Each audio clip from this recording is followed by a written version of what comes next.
Most cybersecurity vendors and people we work with report spikes in ransomware and other malware attacks towards the end of every year compared to other times. So the numbers go as high as 70% in November and December, and on top of the global upwards trend with year-on-year growth numbers of attempted ransomware attacks. We're familiar with those numbers. Of course, we work in this industry. We've been around for quite some time as well and spend year in, year out educating our partners, people we work with, that this is a critical time in cybersecurity. The reality is that every successful ransomware attack buys cyber criminals better technology and gives them more means to deploy future hacks on other businesses. So there's really no winner in this scenario apart from some cyber criminals. A quick intro at this stage. My name is Juri Weidenkeller. I'm the head of business development here at IQ and IT. Let's give you a little bit of an overview of IQ and IT. As you can see, we're pretty awesome, winning all those awards and being ISO 27001 certified. For those of you who are not familiar, ISO 27001 is an information security management standard. Kat Damkova, my managing director, is also an ISV assessor and handles Cyber Essentials certifications for our partners. And lastly, we achieved ISO 9001. So we're fully compliant with ISO's quality management standards and apply them to our service delivery practice. That includes security incident and event management. Long story short, our job is to ensure that our partners don't have to deal with IT-related problems and provide a technology roadmap that supports their business. Our backend process aims at high security standards to ensure that personal data and intellectual property is well protected. I have to admit that it probably comes as a huge surprise for everybody that a company who earns their money with cybersecurity wants to talk about cybersecurity, but there's a good reason for that. And one of the many reasons is this year's holiday season. It started with a zero-day exploit as a result of Log4j vulnerability. And at least 840,000 attacks or so were launched so far. And there's a good chance that more sophisticated attacks are being prepared for when people are home for Christmas and do nothing. Most businesses wind down. There's not so much staff activity and bad actors for all the time in the world to exploit unsecure infrastructure. We'll cover more on that topic with Kat later. But even in normal times, cybercrime poses a threat to businesses of all sizes. The reasons behind that are relatively simple. People work from anywhere nowadays. That's not a prediction anymore, but today's reality. So, for example, every gadget that I own can be connected to the internet and receive communication. Sometimes it's worth to ask whether or not this is useful, and my honest answer is that I highly doubt it, but it's not a relevant question anymore. It's not relevant because user behavior has completely changed because of that already. So just imagine the number of emails you receive every single day. Now triple that, because your normal spam filter should be able to, work through them and basically do a little bit of work. And if you multiply that by 4.66 billion active internet users, that adds up to roughly 300 billion emails every single day that are sent out. And this doesn't even include like very random, very spammy SMS text messages that you receive, or the odd LinkedIn bot that tries to get you to book a demo. Now, here's the thing, right? The fascinating bit is that 85% of all emails are spam, just spam. So 3,000 spam emails are released into the World Wide Web wilderness every millisecond, basically. Unfortunately, and coming back to why we're here, 1 in 12.5 million emails receives a reply or some other form of reaction. So just to explain what's happening on the screen right now, Gartner is a research firm, and their bread and butter is to find and analyze industry trends that they then sell on, right? And back in 2019, before the pandemic, before the big madness broke out, they already predicted that 70% of organizations will have suffered a disruption due to unrecoverable data loss in software as a service applications in 2022. So this could be apps like Microsoft Office 365 or your accounting software like Xero or Sage Online, right? And to be perfectly fair, it could just mean that you're looking for a deleted email for a couple of minutes. But it could also mean a major outage because of ransomware. And that being said, a successful ransomware attack against your company is the equivalent of spilling a cup of coffee on your laptop on the morning of a really important meeting, and you don't have a backup. But the difference is likely that it's affecting more than just you, more than just one person, and most likely more people in your organization at the same time. And it's not solved by just buying a few new laptops. It would take a ridiculous amount of time to get back to normal if you get the data back at all. So yeah, the next question I guess is, but the impact. What would be the impact on your business? And I'd like to approach this from another angle. So, have you ever tried to buy something from an online store and it didn't work for one reason or another? Maybe some homepage certificate expired or the redirect to your basket was faulty. So, what did you do in that instance? I can tell you what I did. I searched for one of their competitors and bought from them within a few minutes. So, I do the same with homepages that look old or weird or just don't feel comfortable with buying from. So imagine all the effort that went into search engine optimization and the supply chain and building the homepage and putting it online and all that stuff just to be left for a competitor because the basket won't work. So in essence, if your customers can't buy from you because your online shop or phone system is down, they will find another company to buy from. And they will not care why those systems are down. And there's another aspect to consider, which is your team. So if your employees can't do their jobs and have to make excuses to their customers, they will eventually become disengaged. If your employees can't work as effectively from home as they would do in the office, your bottom line is taking a hit. So I really hope that these slides so far have put things into perspective, and it would definitely make the next part a bit more interesting. Um, so looking at cybersecurity best practices comes with, how to explain that? There are a lot of people out there who will try to sell you like a silver bullet, right? One solution that fixes all of your problems, and it's simply not true. So cybersecurity comes down to a multi-layer approach consisting of the things that you see on the screen right now. First things first, manage your passwords. Ideally, you wouldn't want to have the same passwords for all logins at the start, and we use a password manager to, well, not only generate passwords that are super secure, but also hold them inside a password vault, if you like. And this way, you get this beautiful vault, and you only have to remember one good, really strong password for it. It's a bit like a key to your house, if you like, to your password house. And if you combine that with multi-factor authentication, you're golden. So the login attempt should trigger your MFA app or a text message or an email or some sort of this, so some other form of additional authentication. And this way, even if your passwords are compromised, access to whatever platform is not completely available to the bad actor.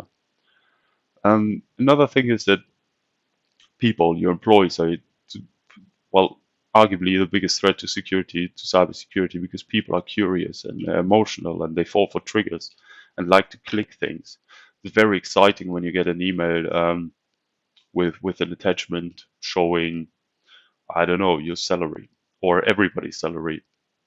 And your employees need to understand and need to be able to recognize a faulty web page or spot a phishing email, right? So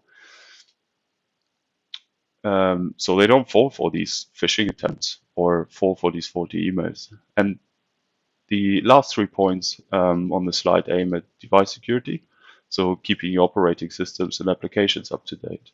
Most intrusions start with either compromised user credentials or rogue security and clearance for a person or unpatched software. And by the way, patching, yeah, it's struggled with that. Patching is just a fancy word for updating. Hope you remember that Adobe reminder that asked you to run the Acrobat Reader update. Kept popping up every once in a while. If you mix personal and professional mobile devices like tablets and mobile phones, make sure that work apps, especially those connected to your business networks, can't be interfered with. So as an example, I can't copy text from or to Microsoft Teams on my phone. This stops basically any attacker that got a hold of my precious phone to spam our professional network. There are lots of risks that can be mitigated with filters and blacklists. So stopping those useless spam and phishing emails from ever hitting your inbox, basically. But keep in mind that these filters are reactive, right? They can only work off something or with something that's already known. And bad actors are constantly working on new ways to bypass them and get into your inbox. If you want to get an idea on how you're doing so far, check out a page called haveibeenpawned.com. It's spelled PWNED at the end, and we'll show you if your email has been compromised in a data breach and potentially sold on. So after all, the dark web is a bit of a marketplace for email addresses and passwords and stuff like this, on top of, well, unfortunately, very obvious like drugs and weapons. The next bit on the list is a firewall. This is a device that sits between the internet, if you like, the World Wide Web, and your router at home. It's the very first line of defense. And the way these things work is they analyze incoming and outgoing data packets and react based on security policies. If you like, they're a bit of a doorman for your company network, and they it goes something in the lines of like, that's a good IP address, come on in, we can handle you, or that's a weird source, just stay out. You're not coming in.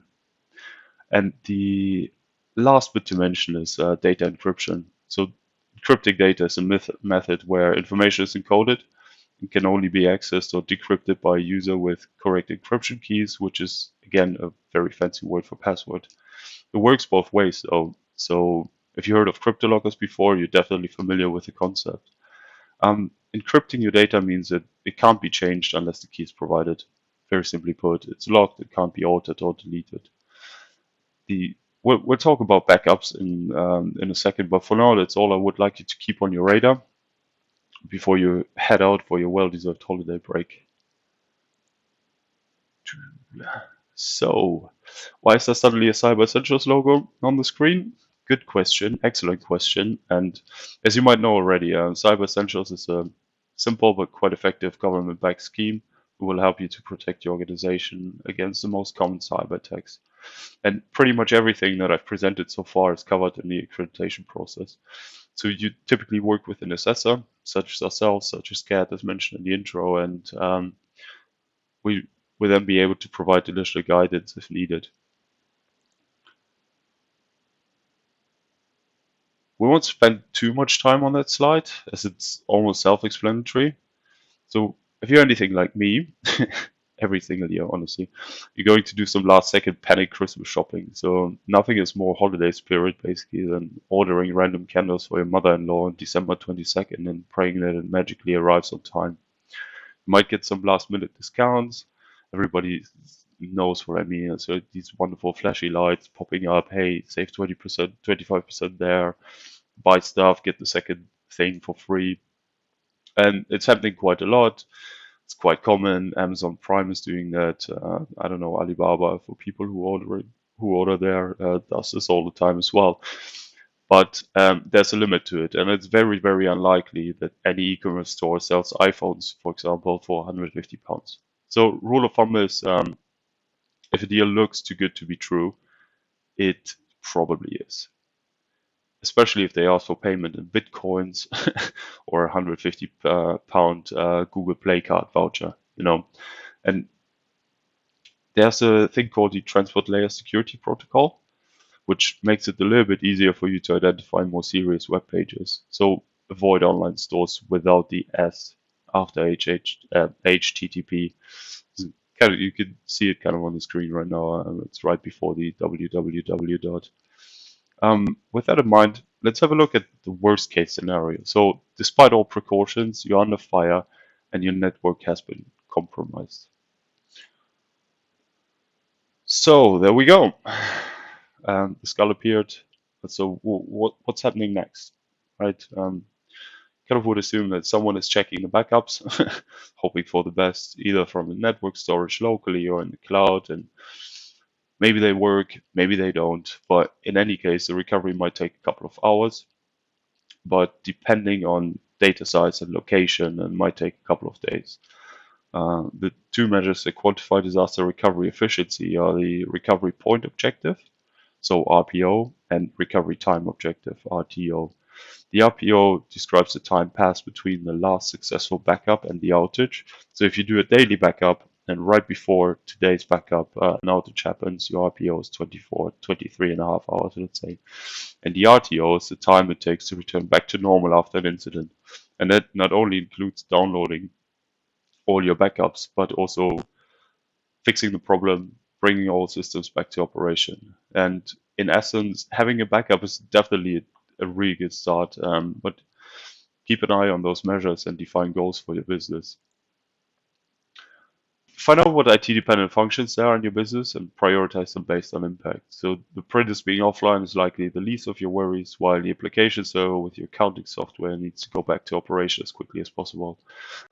Yeah, once you have that list, create a project plan using the RTO and RPO goals that you defined.